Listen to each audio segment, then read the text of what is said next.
ఓం శాంతి 23/3/1981 అవ్యక్త బాప్దాద యొక్క మధుర మహావాక్యాలు. ఫస్ట్లోకి లేదా ఎయిర్ కండిషన్లోకి వెళ్ళేటందుకు సహజ సాధనం. ఈరోజు బాప్దాద పిల్లలందరి ముఖంలో విశేషంగా ఒక విషయాన్ని చూస్తూ ఉన్నారు. అదేమిటి?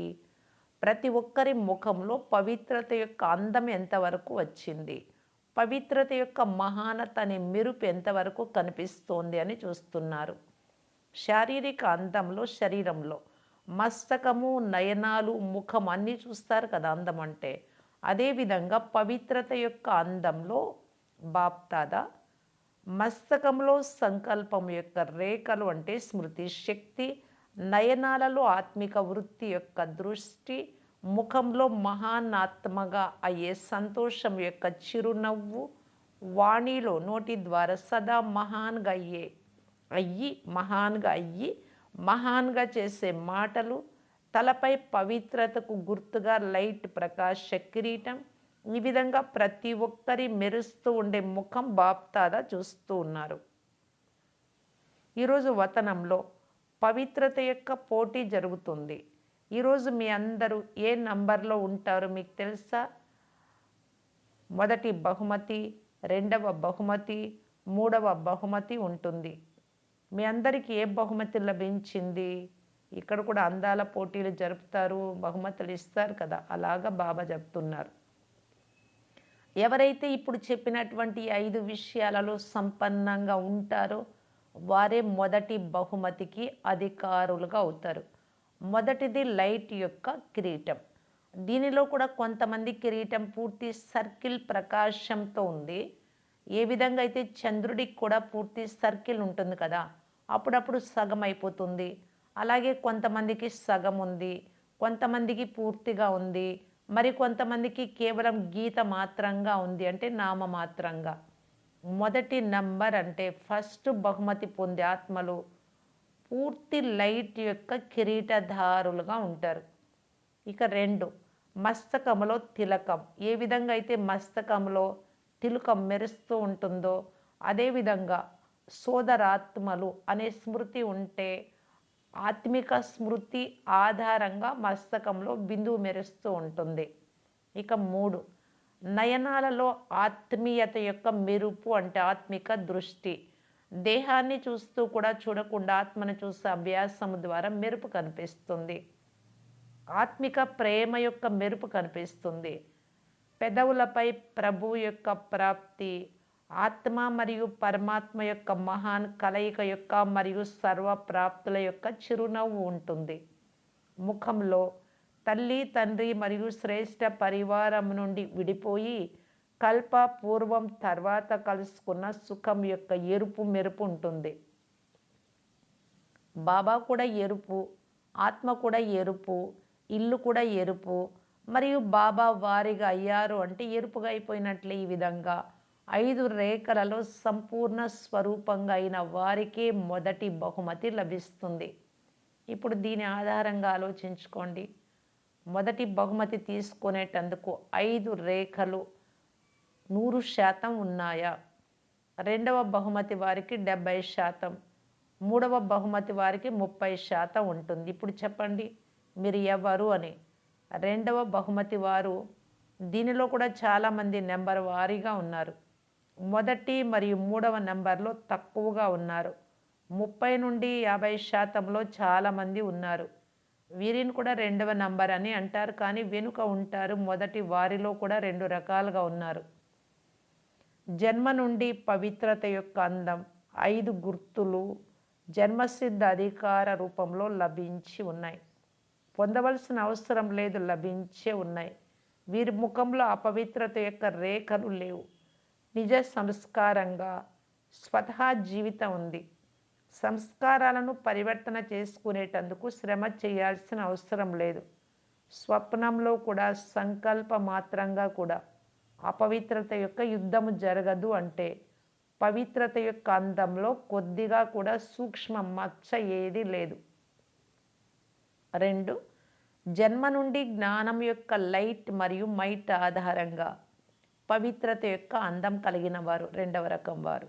తేడా ఏమిటి అంటే, మొదటి వారి గురించి వినిపించాను కదా, వారికి చివరి జన్మ యొక్క వెనుకటి సంస్కారాల యొక్క మచ్చ కూడా ఉండదు. అందువలన వెనుకటి సంస్కారాలు తొలగించుకునే శ్రమ యొక్క రేఖ ఉండదు. వెనుకటి జన్మల బరువు ఆత్మపై ఉంది అని జ్ఞానం ఉంది. కానీ 84 జన్మల యొక్క వెనుకటి అపవిత్రత సంకల్పం మాత్రం కూడా అనుభవం అవ్వదు. అందువలననే ఇది కూడా లిఫ్ట్ యొక్క గిఫ్ట్ లభించింది. అందువలననే నిజ సంస్కార రూపంలో సహజ మహానాత్మగా ఉంటారు. ఏ విధంగా అయితే సహజ యోగిగా ఉంటారో అదేవిధంగా సహజ పవిత్రాత్మగా ఉంటారు. పవిత్రంగా అవ్వండి అనేది వారి సూక్తి కాదు, వారు ఉండేదే పవిత్రంగా. మొదటి బహుమతిలో కూడా నెంబర్ 1 అంటే ఎయిర్ కండిషన్ గ్రూప్ అయినట్లే. తర్వాత మొదటి తరగతి వీరిలో కొంచెం తేడా ఉంటుంది. వారికి వీరికి నిజ సంస్కారంగా ఉండదు, సంస్కారంగా చేసుకోవాల్సి ఉంటుంది. అంటే మరజీవ జన్మ యొక్క ఆదిలో నిమిత్త మాత్రంగా జ్ఞానం ఆధారంగా ధ్యాస పెడతారు. కొద్దిగా పురుషార్థం యొక్క రేఖల ఆదిలో కనిపిస్తాయి, ఇప్పుడు లేవు. ఎయిర్ కండిషన్ అంటే తయారైపోయిన వారు. మొదటి తరగతి వారు ఆదిలో స్వయాన్ని తయారు చేసుకున్నారు. దానిలో కూడా పురుషార్థం సహజంగా చేశారు. సహజ పురుషార్థం, తీవ్ర పురుషార్థం, సమర్థ పురుషార్థం అయినప్పటికీ పురుషార్థం యొక్క రేఖ ఉంది. ఇది పవిత్రత యొక్క విషయం. పవిత్రత యొక్క సబ్జెక్ట్లో వారు తయారైపోయిన వారు మరియు వీరు పురుషార్థం యొక్క రేఖ కలిగిన వారు. మిగిలిన అన్ని సబ్జెక్టుల యొక్క విషయం వేరు. ఇది ఒక సబ్జెక్ట్ యొక్క విషయమే ఇప్పుడు తెలియజేస్తూ ఉన్నా. వారు హస్తరత్నాల యొక్క మాలలోని వారు మరియు వీరు 100లో మొదటి నెంబర్ వారు. 3వ తరగతి వారినైతే ఇండియా గవర్నమెంట్ వారు కూడా తయారు చేస్తున్నారు. 3వ తరగతి వారు సత్యుగం యొక్క మొదటి ఉన్నతమైన ప్రజలు.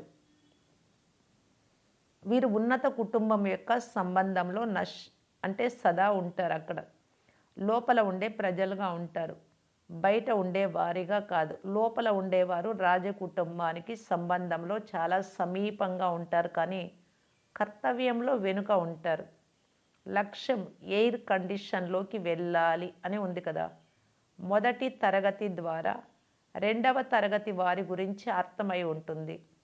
2వ తరగతి నుండి మొదటిలోకి లేక ఎయిర్ కండిషన్లోకి వెళ్ళటానికి చాలా సహజ సాధనం ఉంది.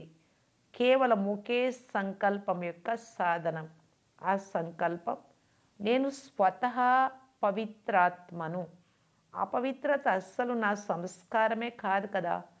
అనాది మరియు ఆది, అనాది పరంధామంలో, ఆది స్వర్గంలో, 2 కాలాలలో పవిత్రత స్వతహా సంస్కారం, అపవిత్రత ఆర్టిఫిషియల్ కృత్రిమమైనది.